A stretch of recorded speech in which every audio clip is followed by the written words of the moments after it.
स्वागत है आपका आपके अपने YouTube चैनल सरस्वती ज्ञानधारा पर। उपसा संयोजक यौगिक ये चैप्टर आपका चल रहा था और इस चैप्टर में अभी 8 वीडियोस अपलोड किए जा चुके हैं। ये आज 9वां वीडियो है और आज का टॉपिक है उपसा संयोजक यौगिकों में समावयवता। उपसा संयोजक यौगिकों में समावयवता।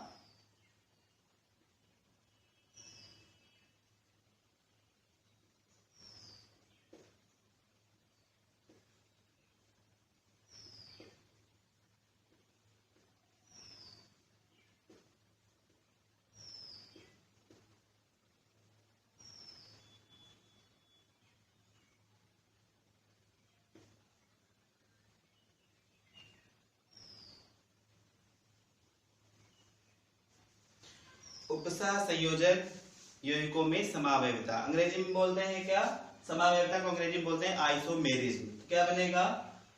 Isomerism in coordination compounds. तो पहले हम जान लेते हैं कि ये समावयवता होती क्या है, समावयवता किसे कहते हैं। तो समावयवता की डेफिनेशन आप चाहे तो लिख लेंगे। वे यौगिक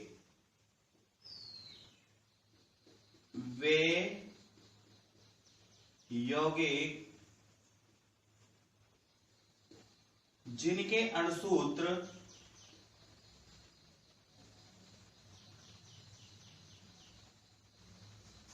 समान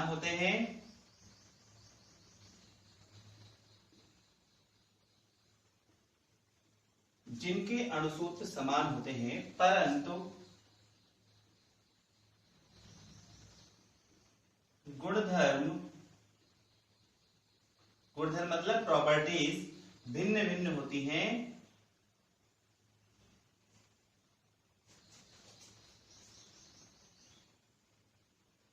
गुणधर्म भिन्न भिन्न होते हैं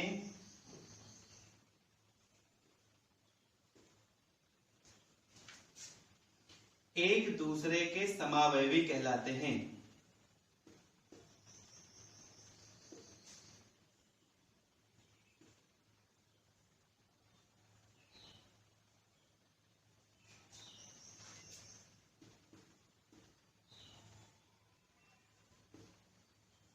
एक दूसरे के समावयवी कहलाते हैं तथा उनका यह गुण या कह सकते हैं तथा यह घटना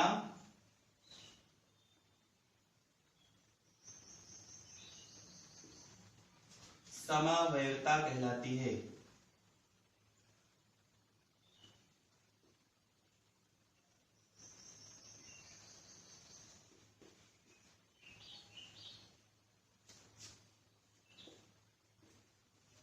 मतलब वे यौगिक जिनके अणुसूत्र समान हो, उनके मॉलिक्यूलर फॉर्मूला सेम हो, लेकिन फिर भी उनकी प्रॉपर्टीज यानी गुणधर्म अगर भिन्न भिन्न हैं तो ऐसे यौगिक एक दूसरे के समावयवी कहलाते हैं। समावयवी मतलब आइसोमर्स कहलाते हैं। तथा ये जो घटना है, जो यह गुण है उनका, यह गुण कहलाता है क्या? समावयवता। याद रखेंगे कि समावयवता केवल सहसंयोजक यौगिक और उपसह संयोजक यौगिक ही प्रदर्शित करते हैं। आयनिक यौगिक समावयवता प्रदर्शित नहीं करते हैं। वो क्या प्रदर्शित करते हैं? समाकृतिकता करते हैं। ठीक है, तो ये भी याद रखेंगे आप। समावयवता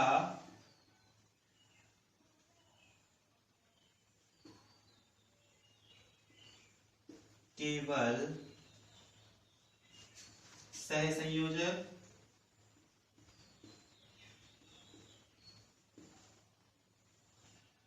तथा उपसह संयोजक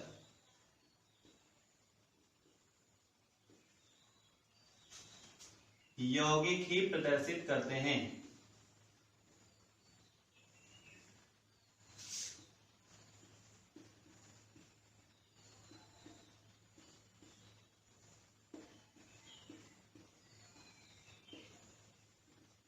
ठीक है, सहसंयोजक यौगिक आपको मालूम होगा, ऐसे यौगिक जिनमें सहसंयोजक बंध पाए जाते हैं सहसंयोजक यौगिक, और उपसहसंयोजक जिनमें उपसहसंयोजक बंध पाए जाते हैं उपसहसंयोजक यौगिक। तो केवल और केवल आपके सहसंयोजक यौगिक और उपसहसंयोजक यौगिक ही समावयवता प्रदर्शित करते हैं। याद रखेंगे आयनिक यौगिक समावयवता प्रदर्शित नहीं करते हैं। चाहे तो यहाँ पे नोट आप लिख सकते हैं, नोट में एक पॉइंट लिख लेंगे और याद रखेंगे इसको कि आयनिक यौगिक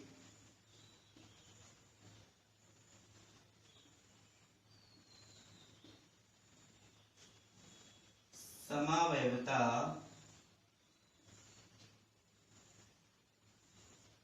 प्रदर्शित नहीं करते हैं।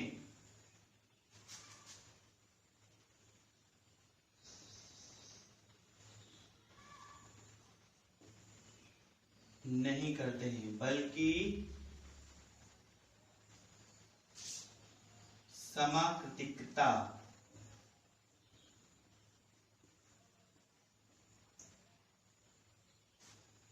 प्रदर्शित करते हैं।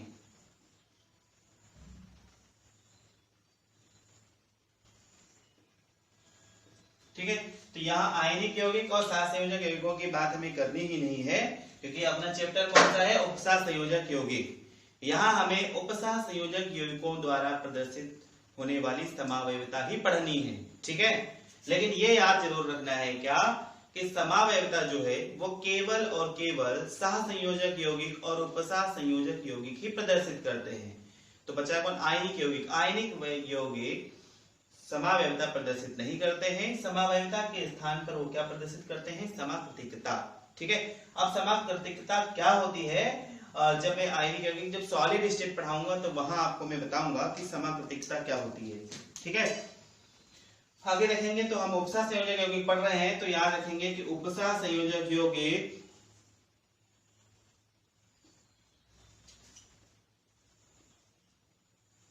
उपसहसंयोजक यौगिक निम्न दो प्रकार की समावयवता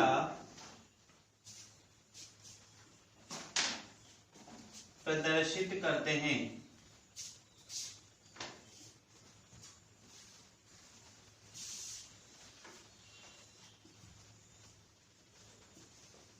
दो प्रकार की प्रदर्शित करते हैं। नंबर 1 संरचनात्मक समावयवता,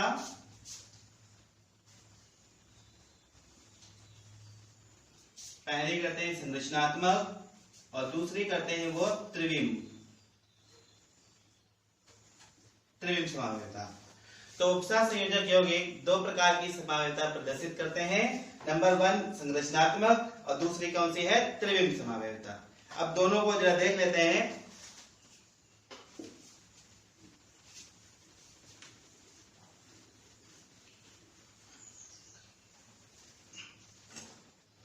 संरचनात्मक समावयवता,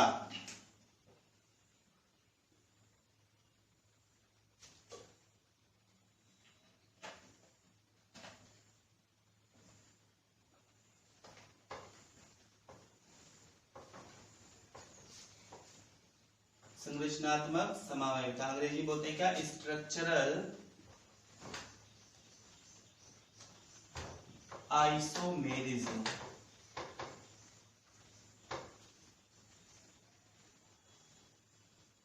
स्ट्रक्चरल आइसोमेरिज्म। ठीक है,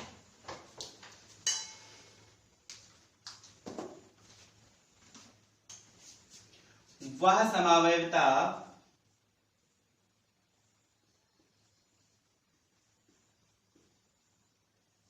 जो उपसहसंयोजक यौगिक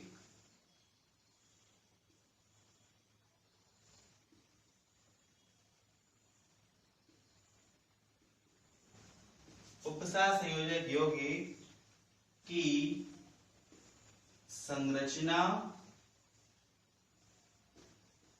में भिन्नता होने के कारण प्रकट होती है।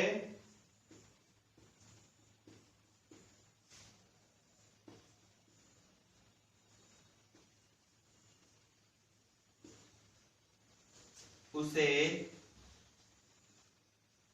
संरचनात्मक समावयवता कहते हैं।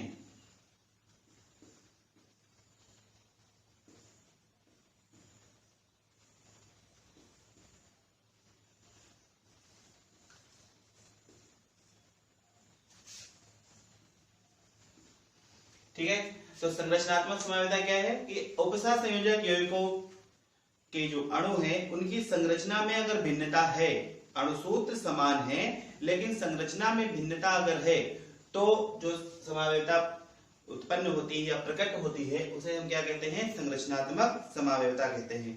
ठीक है, और संरचनात्मक समावयवता निम्नलिखित 5 प्रकार की होती है। संरचनात्मक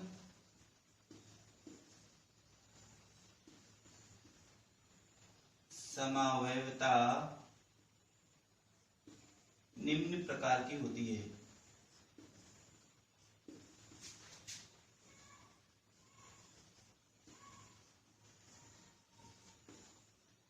देखेंगे जरा एक फ्लो चार्ट के माध्यम से।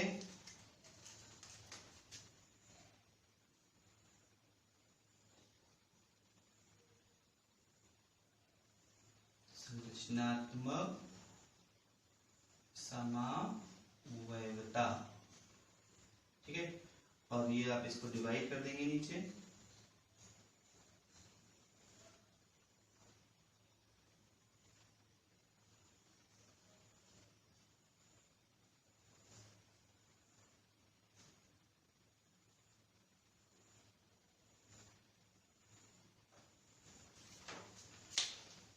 नंबर 1 आयनन समावयवता। आयनन समावयवता। दूसरी होगी आपकी हाइड्रेट समावयवता। हाइड्रेट समावयवता। तीसरी है आपकी लिंकेज समावयवता। लिंकेज समावयवता। चौथी है आपकी उपसह संयोजक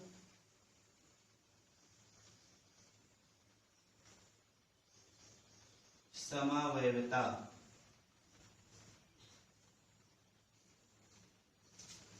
और लास्ट में सबसे जो है वह है आपकी बहुलीकरण समावयवता।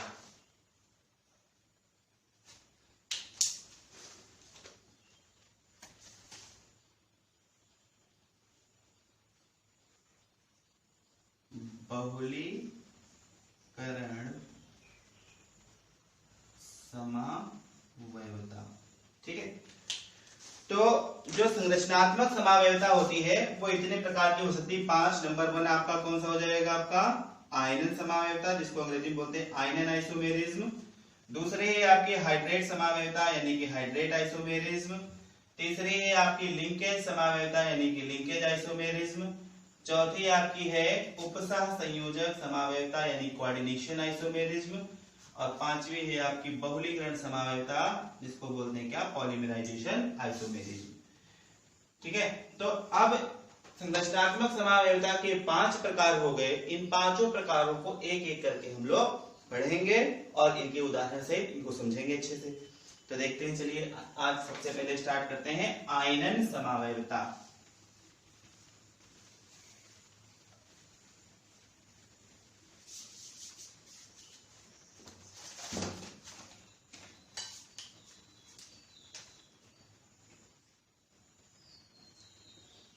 आयनन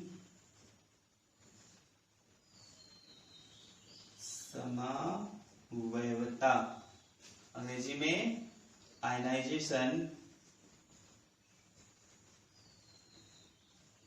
आइसोमेरिज्म।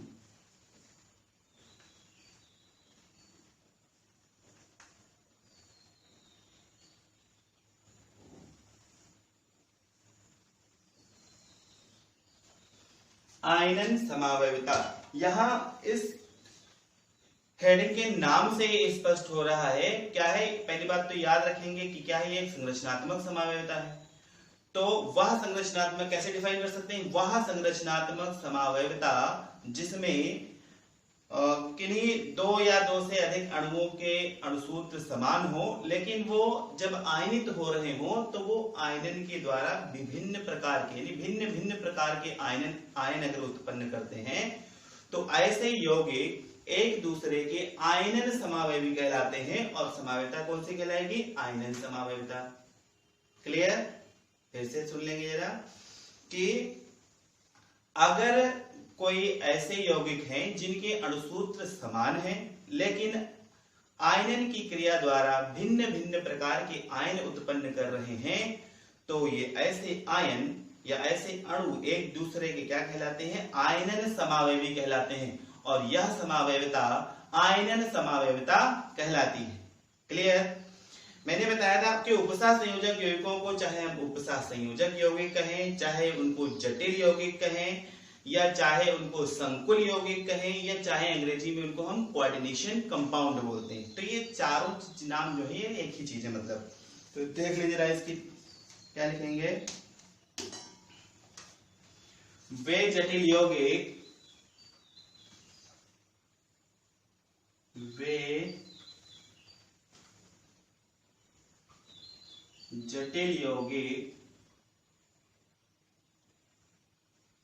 जिनके अणुसूत्र समान होते हैं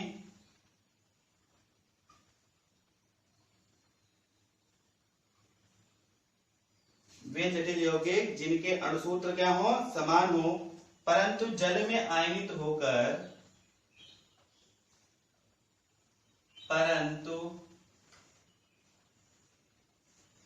जल में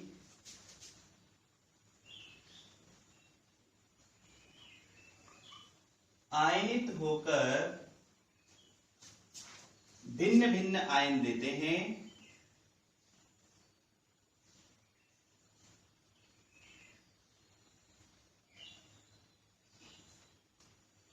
भिन्न भिन्न आयन देते हैं, भिन्न भिन्न आयन देते हैं उन्हें, या ऐसे कह सकते हैं एक दूसरे के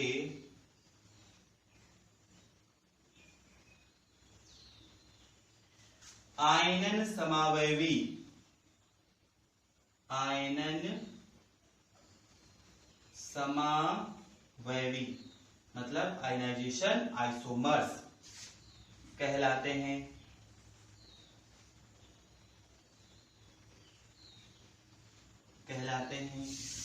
तथा इस प्रकार की समावयवता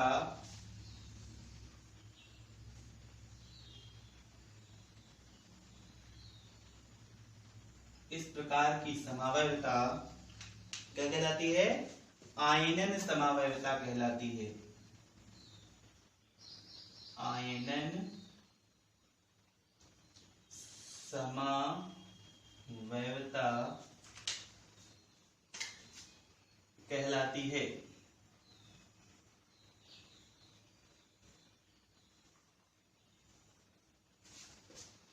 ठीक है, तो वे उपसा संयोजक यौगिक जिनके अणुसूत्र तो समान हो परंतु जल में आयनित होकर भिन्न भिन्न आयन देते हैं एक दूसरे के आयनन समावयवी कहलाते हैं तथा इस प्रकार की समावयवता आयनन समावयवता कहलाती है। ठीक है, एक चीज याद रखेंगे, और इस प्रकार की समावयवता में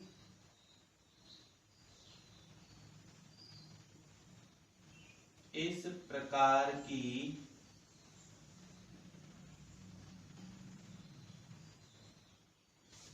प्रकार की समावयवता में जटिल यौगिकों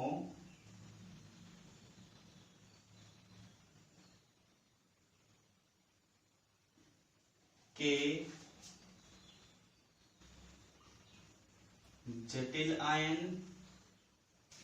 जटिल यौगिकों के जटिल आयन के अंदर व बाहर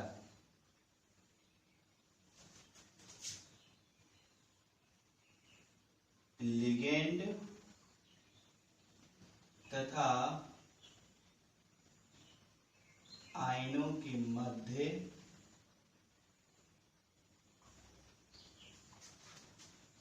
पारस्परिक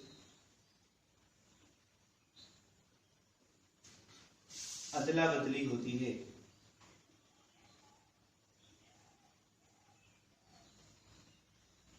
हो जाती है, अदला बदली हो जाती है।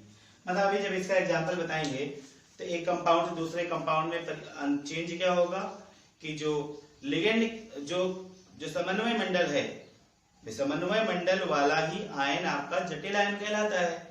तो समन्वय मंडल के अंदर स्थित जो लिगेंड है और समन्वय मंडल के बाहर जो फ्री आयंस हैं उनके बीच में चेंज हो जाता है। उस चेंज होने से ही दूसरे अणु का निर्माण होता है। जैसे, और हाँ एक चीज और याद रखेंगे कि आयनन समावयवियों के भौतिक व रासायनिक गुण भिन्न भिन्न होते हैं। ओके, आयनन समावयवियों के भौतिक व रासायनिक गुण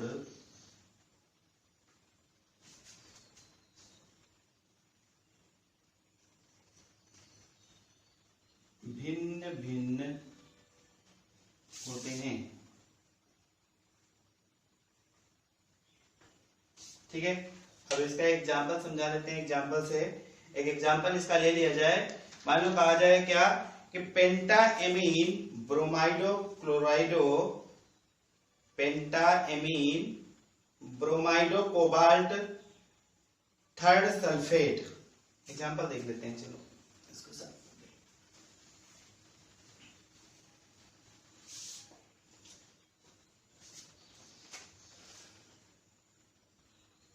एग्जाम्पल देख लेते हैं।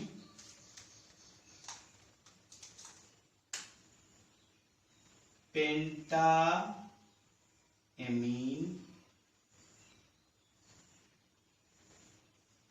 ब्रोमाइडो cobalt third sulphate. Pentaammine bromido cobalt third sulphate तथा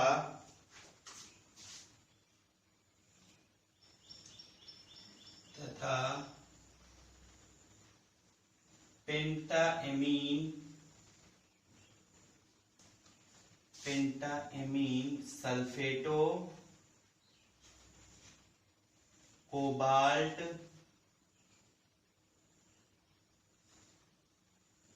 थर्ड ब्रोमाइड। आयनन समावयवी होते हैं।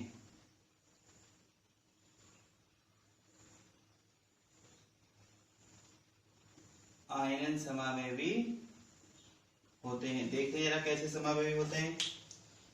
कह रहे पेंटाएमीन, पेंटाएमीन, अब इससे जरा इसका अर्धसूत्र लिख लेंगे। पेंटाएमीन और ब्रोमाइडो, यहाँ पे लिगेंड की बात कर रहे हैं, ब्रोमाइडो है और एमीन है। तो कौन सा पहले लिखा जाएगा? पहले देखें कोबाल्ट आपका, ये आपका मेटल हो गया, धातु हो गया। पेंटाएमीन और ब्रोमाइडो, ब्रोमाइडो जो आपका निगेटिव लिगेंड है, एमीन न्यूट्रल है, तो पहले आपका ब्रोमाइडो आ जाएगा Br। एमीन आपका बहुपरमाणु है इसलिए ब्रैकेट में 5 है तो पेंटा, ये हो गया पेंटाएमीन ब्रोमाइडो कोबाल्ट थर्ड सल्फेट ये। और दूसरे की बात कर रहे हैं कि पेंटाएमीन सल्फेटो, सल्फेटो का मतलब हो गया आपका SO4 ब्रैकेट में रखेंगे, एमीन भी आप ब्रैकेट में रखेंगे, NH3 का होल 5 और बाहर रखा आपने Br। ये है आपका पेंटाएमीन ब्रोमाइडो कोबाल्ट थर्ड सल्फेट, और ये है आपका पेंटाएमीन सल्फेटो कोबाल्ट थर्ड ब्रोमाइड। कह रहे ये दोनों एक दूसरे के आयनन समावयवी हैं, पहले देख लें हम इसका अणुसूत्र क्या है। अणुसूत्र समान ही है, इसमें भी कोबाल्ट है, इसमें भी कोबाल्ट है। यहाँ पे Br है, यहाँ पे भी Br है, यहाँ पे NH3 का होल 5 है, यहाँ पे भी NH3 का होल 5 है, यहाँ पे SO4 है, यहाँ पे SO4 है। यानी इनके अणुसूत्र क्या है, समान है। लेकिन कह रहे हैं एक दूसरे के आयनन समावेवी हैं। इसका मतलब जल में जब इनको हम डालेंगे तो ये जल में डालने पर भिन्न भिन्न प्रकार के आयन देंगे। देखते हैं जरा, अगर इसका आयनन करा दिया जाए, जब भी जल में इसको डालेंगे तो जब जल में इसको डालेंगे तो इसका आयनन होगा, तो ये CO Br NH3 का होल 5, ये इतना कॉम्प्लेक्स आयन अलग, इस पे आएगा प्लस का 2 चार्ज, प्लस सिंपल आयन बनेगा SO4-2। ठीक है, इसका आयन कराया जाए जरा, तो यहां लिखें, यहां का बनेगा CO SO4 NH3 का होल 5, और इस पे आएगा आपका +1 और प्लस बनेगा आपका Br-। तो दिखाई पड़ रहा है बिल्कुल कि जब भी इनके अणुसूत्र समान थे, परंतु इनको जब जल में डाला गया तो जल में डालने पर विपरीत भिन्न भिन्न आयन दे रहे हैं। यहाँ देखें, यहाँ का ये जटिल आयन, यहाँ का ये जटिल आयन, यहाँ फ्री आयन में देखें, सरल आयन में आपका सल्फेट आयन है, और इसमें क्या है आपका ब्रोमाइड आयन। तो दोनों को जल में डालने पर भिन्न भिन्न आयन प्राप्त हो रहे हैं, जबकि उनके अणुसूत्र समान थे। तो इसका मतलब जो ये दोनों जो कंपाउंड थे, दोनों यौगिक थे, ये एक दूसरे के क्या हैं, आयनन समावेवी हैं। ठीक है, और जो ये इसमें समावेवता है वह समावेवता क्या कहलाती है, आयनन समावेवता कहलाती है। ठीक है, तो इसमें अभी बताया था कि इसमें क्या होता है कि एक यौगिक से दूसरे यौगिक में क्या देखते हैं, दिखाई पड़ता है, स्पष्ट होता है कि एक यौगिक की जो लिगेंड है, उस लिगेंड और बाहर के आयंस में परस्पर चेंज हो जाता है। यहाँ पे देखेंगे, अगर अंदर आपका ब्रोमाइडो था, एमीन था, और इसमें क्या था, सल्फेट था, इन दोनों की चेंजिंग हो गई, इंटरचेंज हो गई आपस में। जो सल्फेट है आपका अंदर आ गया और Br बाहर चला गया, तो इन दोनों में देखिए ये सेम दिखाई पड़ रहा है। ठीक है, तो इस प्रकार से आपका आयनन समावेवता हो गया। इसके आगे एग्जाम्पल, अगले और जो एग्जाम्पल है वो आप अपने आप कर सकते हैं। एक एग्जाम्पल के माध्यम से मैंने आपको आयनन समावेवता समझा दी है। आगे हाइड्रेट समावेवता और आगे की जो भी समावेवता है उसके लिए मैं अगला वीडियो बनाऊंगा, अगला वीडियो आपको मिलेगा। आशा है कि आपको आज का ये जो मैंने पढ़ाया है ये आपको समझ में आ गया होगा। अगर समझ में आ गया है तो आप वीडियो को लाइक कर देंगे, अपने दोस्तों में इसको शेयर कर देंगे। और हाँ, यदि आपने अभी तक इस वीडियो को, इस चैनल को सब्सक्राइब नहीं किया है तो आप सब्सक्राइब अवश्य कर देंगे। और हाँ, वीडियो को जो मैं शेयर करने के लिए बोलता हूँ, इस शेयर करेंगे तो इससे क्या होगा, जो आपके फ्रेंड्स हैं वो भी पढ़ सकेंगे, उनको भी अच्छे से समझ में आ सकेगा। तो ठीक है भैया बहनों, लगातार बने रहिए, आपको वीडियोस मिलते रहेंगे। Thank you.